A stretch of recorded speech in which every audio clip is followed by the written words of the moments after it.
Assalamualaikum warahmatullahi wabarakatuh. Alhamdulillah, wa syukurillah, wassalatu wassalamu ala rasulillah. Anak-anak solih-solihah kelas 3. Hari ini kita akan belajar tentang ilmu pengetahuan alam. Dengan belajar siklus pada makhluk hidup. Belajar tentang makhluk hidup ciptaan Allah Subhanahu wa Ta'ala. Ini akan membuat kita semakin kagum atas kebesaran Allah Subhanahu wa Ta'ala. Di pelajaran ini kita akan membahas 3 hal utama, yaitu pertama, siklus pada manusia. Dan yang kedua, siklus hidup pada hewan. Dan yang ketiga, siklus hidup pada tumbuhan. Yuk kita ikuti perjalanan menarik tentang makhluk dalam menjalani kehidupannya.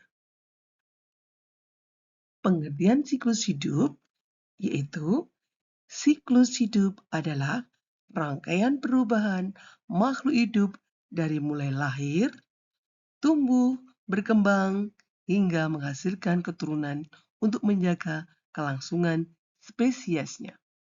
Semua ini adalah cara Allah Subhanahu wa Ta'ala menjaga kelangsungan spesies di bumi ini.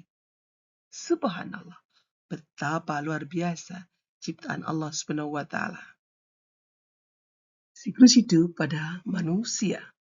Manusia mengalami tahap dari janin, bayi, anak-anak, remaja, dan dewasa. Dalam setiap fase, Allah Subhanahu wa Ta'ala memberikan nikmat pertumbuhan dan perkembangan.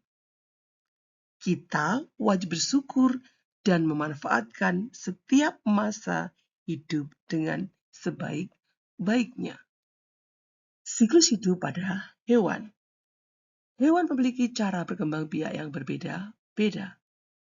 Ada yang melahirkan, disebut dengan vivipar.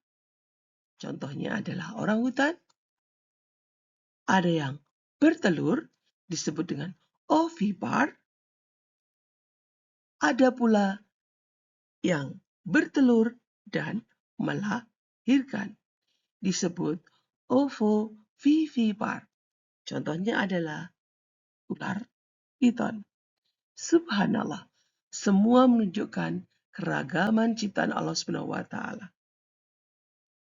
Hewan dalam surat An-Nahl ayat 66 yang artinya, dan sesungguhnya pada hewan ternak itu benar-benar terdapat pelajaran bagi kamu. Kami memberimu minum dari apa yang ada dalam perutnya, berupa susu yang bersih antara kotoran dan darah yang mudah ditelan bagi orang yang meminumnya. Dalam ayat ini menunjukkan betapa besar nikmat Allah Subhanahu wa Ta'ala melalui hewan yang bermanfaat bagi manusia. Vivipar, hewan melahirkan. Contohnya adalah kucing, sapi, kelinci, unta, paus, lumba-lumba, dan lain sebagainya. Mereka melahirkan anak yang mirip dengan induknya dan terus dirawat sampai dewasa. Ini contohnya seperti kucing. Kucing diawali dari baru lahir, kemudian 2 pekan bisa melihat, 1 bulan bisa berdiri, 3 bulan bisa berjalan berlari, 6 bulan remaja, dan dewasa. Subhanallah. Perkembangbiakan ovipar atau bertelur, contohnya ada pada ayam, bebek, burung-burung, kura-kura, dan ikan. Nah, semuanya prosesnya, fasenya sama. Yuk, ini contohnya adalah ayam, yaitu semuanya diawali dengan telur.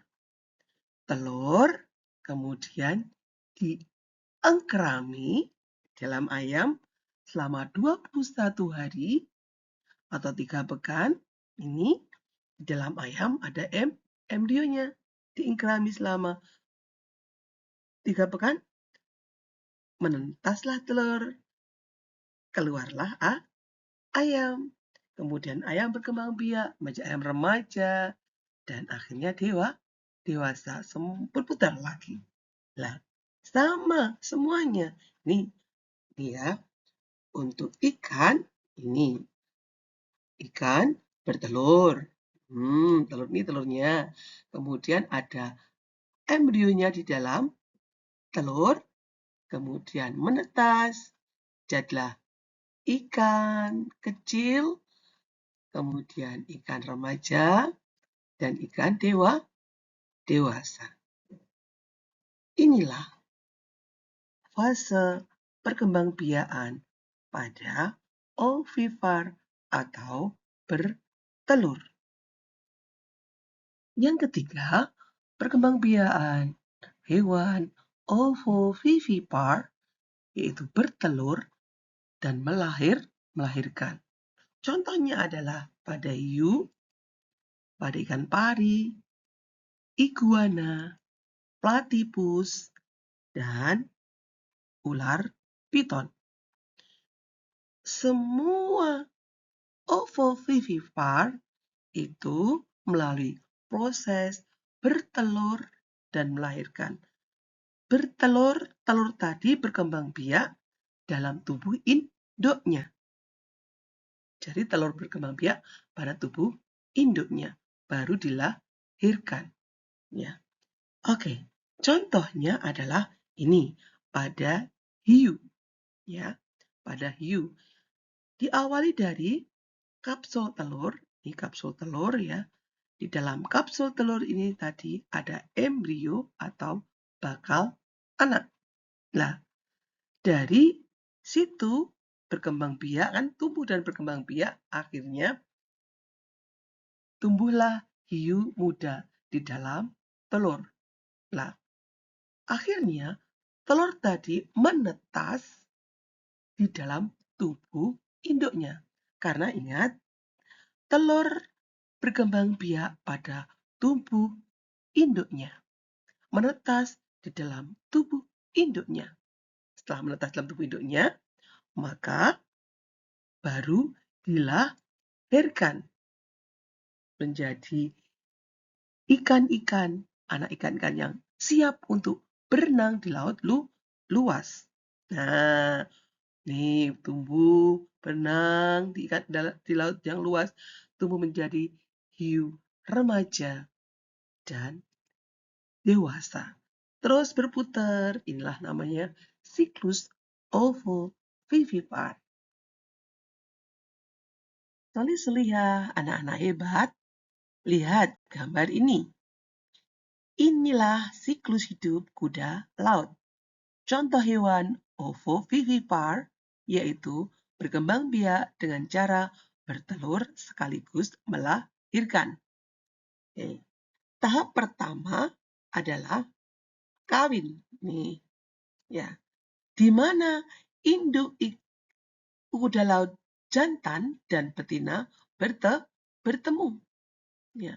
Kemudian terjadilah transfer telur. Nih, terjadilah transfer telur dari induk betina ke dalam kantong khusus yang ada dalam tubuh kuda laut jantan. Nih, transfer telur. Ya. Lah, unik sekali ya nak ya, subhanallah. Unik sekali, Masya Allah, ya. Allah memberikan peran kepada kuda laut jantan untuk mengandung, ya. Subhanallah ini. Ini yang mengandung, yang hamil adalah kuda laut jantan, ya. Setelah telur masuk ke dalam kuda laut jantan, nih akhirnya hamil, dan telur-telur itu berkembang di dalam kantong hingga siap menetas. Lalu lahirlah anak-anak kuda laut yang kecil. Nih, lahir, ya, lahirlah, nih. Lalu anak kuda laut tumbuh menjadi larva. Nih, jadi larva, lalu berkembang biak menjadi kuda laut muda. Nih, kuda laut muda. Setelah itu mereka menjadi kuda laut dewasa ini. Ya. Dan siap mengulangi siklus kehidupan ini kembali berputar terus. Subhanallah. Beginilah indah ciptaan Allah Subhanahu wa taala. Dari kuda laut kita belajar bahwa Allah Maha Kuasa menciptakan keanekaragaman kehidupan dengan cara yang sangat menakjubkan. Subhanallah. Siklus hidup pada hewan berikutnya adalah metamorfosis. Maksudnya di sini adalah bagaimana perkembangbiakan hewan di dalam siklusnya bermetamorfosis atau berubah setiap fasenya. Yaitu bentuknya selalu berubah-ubah. Ya. Nah, di sini ada 2 metamorfosis. Yang pertama adalah metamorfosis sempurna, yaitu benar-benar perubahannya total, sempurna, benar-benar setiap fase itu berubah fase bentuknya. Nah, dan berikutnya adalah metamorfosis tidak sempurna. Jadi berubah tapi tidak sesempurna dari metamorfosis sempurna. Yuk, kita lebih jauh kita pelajari bersama. Beberapa hewan mengalami metamorfosis sempurna. Misalnya adalah kupu-kupu. Ya. Kupu-kupu diawali dari telur menjadi larva, kemudian pupa atau kepompong, dan akhirnya menjadi kupu-kupu yang indah sekali. Subhanallah, dari ulat yang kecil, Allah ubah menjadi makhluk bersayap yang cantik sekali. Ya kan? Bentuknya berubah-ubah. Sempurna perubahannya. Beda-beda dalam fasenya. Ya. Nih, contoh berikutnya adalah pada katak. Diawali dari telur, kemudian berudu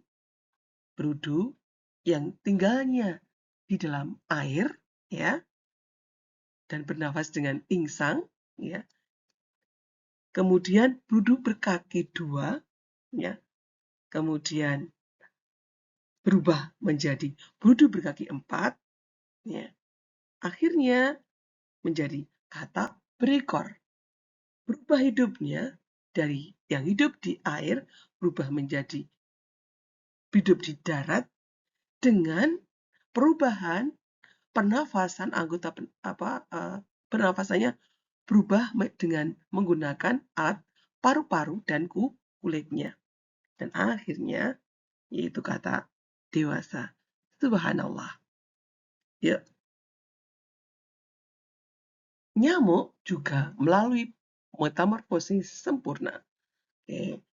Dari telur menetaslah larva yang hidup di air. Berubah menjadi pupa, lalu menjadi nyamuk dewasa. Kemudian ini ada lalat. Lalat juga begitu. Dari telur, kemudian berubah menjadi larva, kemudian pupa atau kepompong, langsung berubah menjadi kata dewasa. Subhanallah. Dari makhluk kecil ini kita belajar pentingnya menjaga kebersihan lingkungan agar terhindar dari penyakit. Metamorfosis tidak sempurna? Ya, tidak sempurna. Perkembangan biak pada hewan ini tidak sepanjang metamorfosis sempurna, jadi lebih pendek. Yuk, contohnya apa ya ini? Apa ya ini contohnya? Diawali dari telur, kemudian langsung ini namanya nimfa, ya. Kemudian langsung dewasa atau imago, kembali ke telur kembali. Apa ya ini? Benar, ini adalah belalang.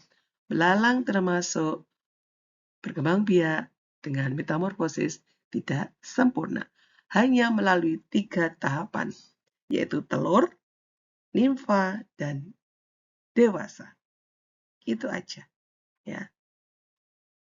Jadi contohnya lain, yaitu adalah kecoa dan jangkrik. Sama, yaitu perkembangbiakan tidak sempurna. Hanya melalui 3 fase perkembangbiakannya, yaitu telur, nimfa, dan dewasa atau imago. Ya, subhanallah. Solih-solihah hebat yang luar biasa. Sekarang kita pada siklus hidup pada tumbuhan. Nah, sayangku, solih-solihah hebat, Allah mengajarkan kepada kita dalam surat Al-An'am ayat 141. Dan dialah yang menjadikan tanaman-tanaman merambat dan tidak merambat. Pohon kurma, tanaman beraneka ragam rasanya, zaitun dan delima yang serupa atau bentuk dan warnanya, dan tidak serupa rasanya. Makanlah buahnya apabila ia berbuah, dan berikanlah haknya atas zakatnya pada waktu memetik hasilnya.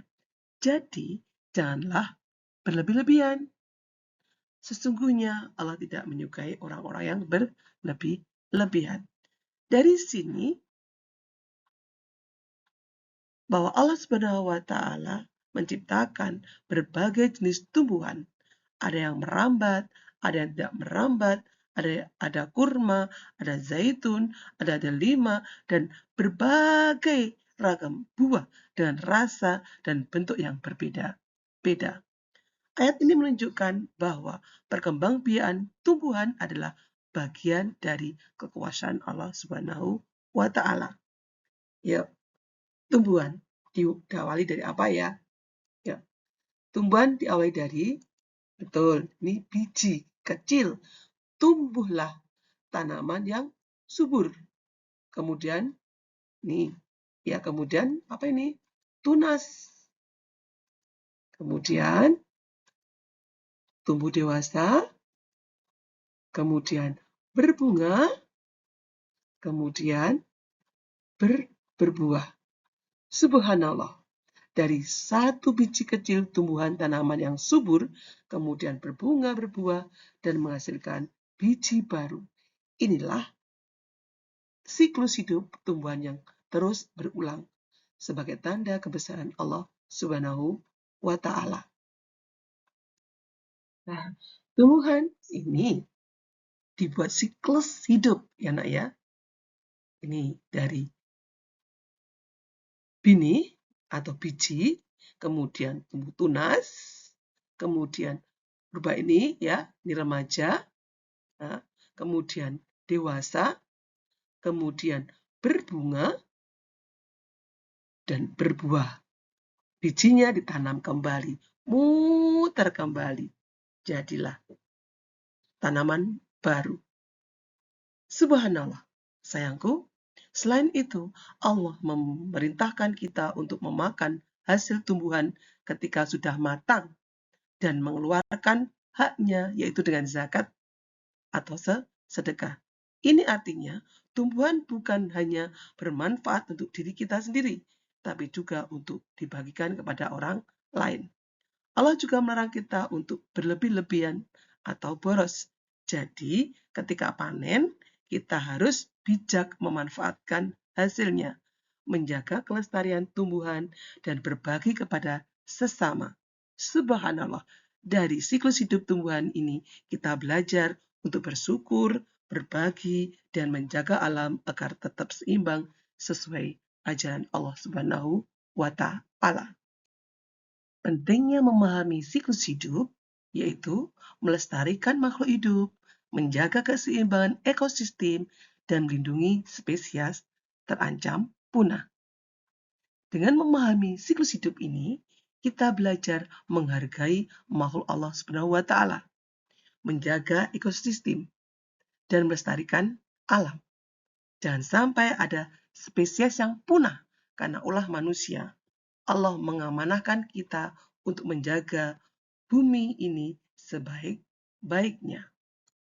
Alhamdulillah, kita sudah belajar bersama tentang siklus hidup makhluk hidup. Semoga ilmu ini menambah rasa kagum kita kepada Allah Subhanahu wa Ta'ala dan membuat kita lebih semangat menjaga alam ciptaan Allah Subhanahu wa Ta'ala. Mohon maaf dan akhir kata, wassalamualaikum warahmatullahi wabarakatuh.